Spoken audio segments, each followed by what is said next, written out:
Welcome back to the Beanbag. Today I'm going to be looking at the Star Trek figures based on the uniform that was seen first originally in Star Trek First Contact and the later Next Generation films, as well as the last 3.5 seasons of Deep Space Nine.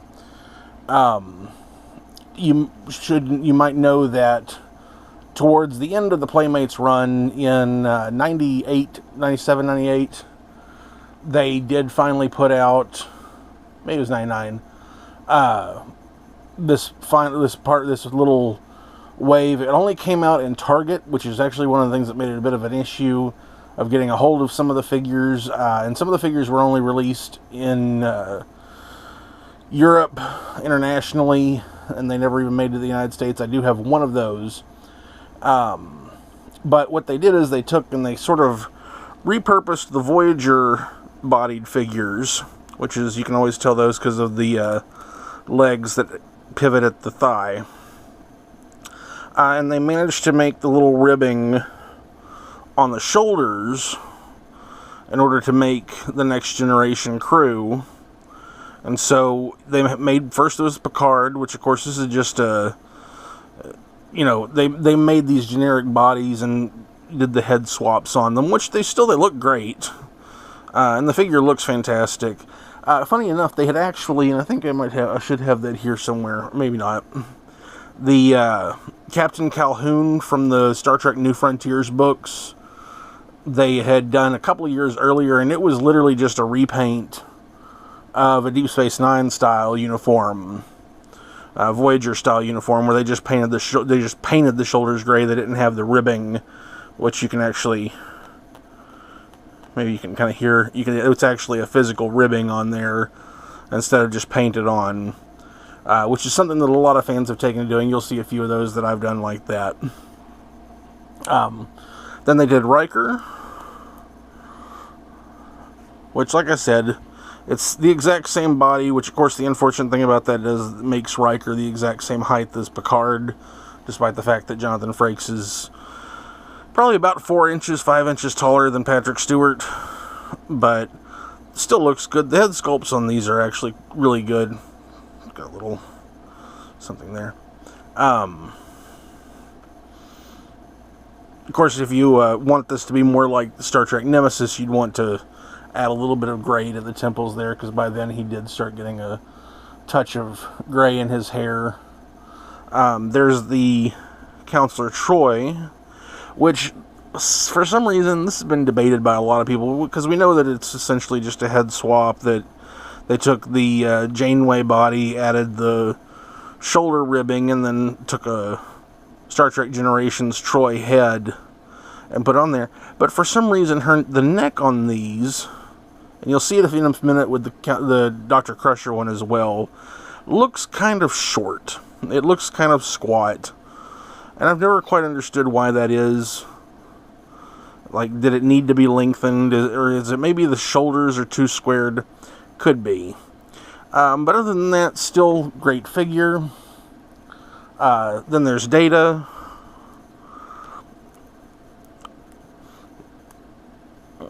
Same body, painted with the gold. One of the things I always thought was interesting was that later in the line, is if you go back and look at the first Next Generation figures and Deep Space Nine figures, the pips were actually sculpted on and then painted with a little teeny drop of gold and black or whatever. But then on these, starting with Voyager, they started just painting them on. And to be honest, I think I actually like the painted on pips better, rather than the sculpted on ones. The Worf was the Deep Space Nine uniformed Worf with the resculpted shoulders. Again, they textured them in order to match, but it's literally the exact same body from that one.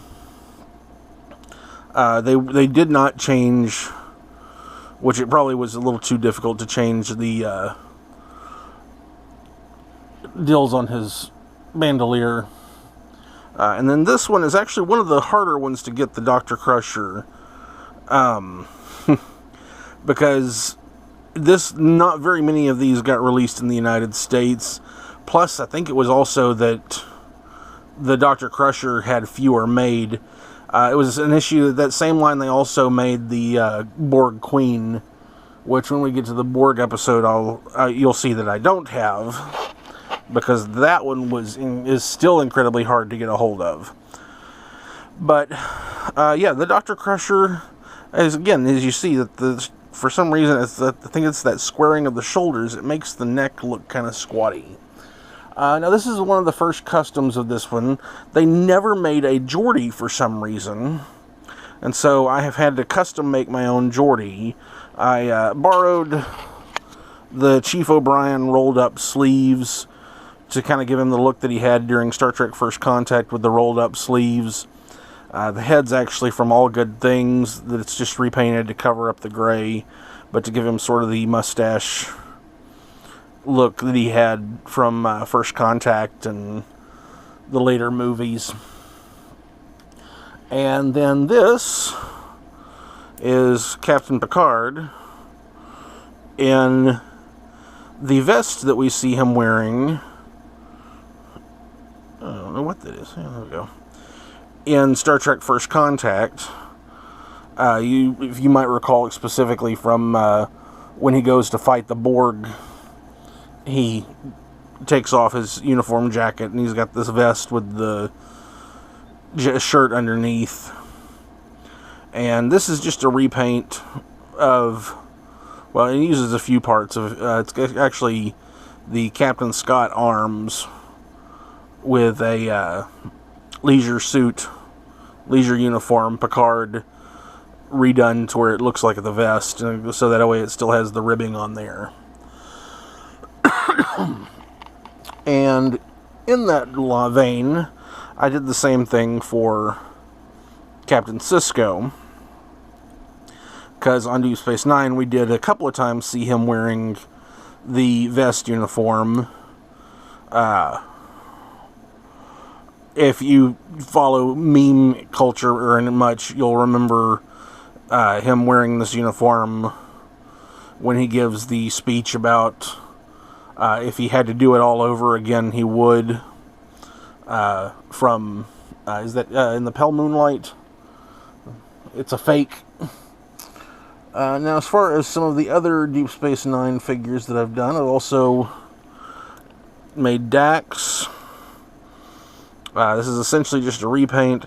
I did redo the hair, because in the later seasons, Dax had a slightly more sort of bun kind of thing going on instead of the typical ponytail that she was wearing. And I don't think I mentioned this in my Deep Space Nine video. This is one of the things that I had an issue with of the Dax figure for a long time, is that the legs, for some reason, were never very stiff in there, and so it caused her to kind of become a gymnast.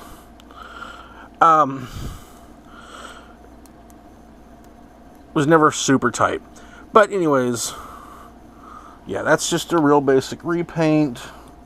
I've got the same for... I did a Tuvok. Because Tuvok actually in the books, this is one of those things, this is one of the few more of a book character.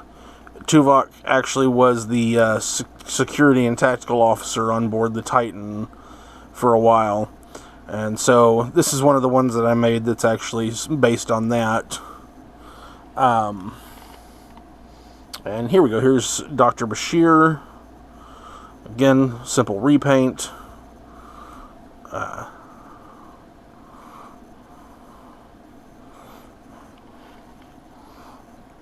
I've done... This is Lieutenant Carey from Voyager that I put into one of these uniforms.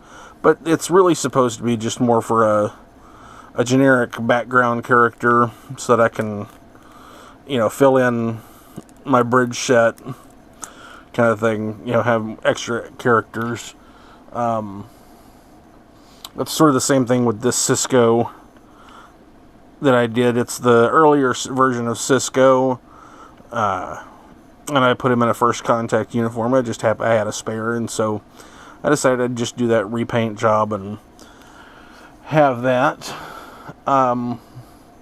This is one of my super customs. I did sculpt the Nog head by taking a mold of the little minifigure that they had made, and I increased the size of it and put it onto a Deep Space Nine body. You might be able to recognize some of the parts here.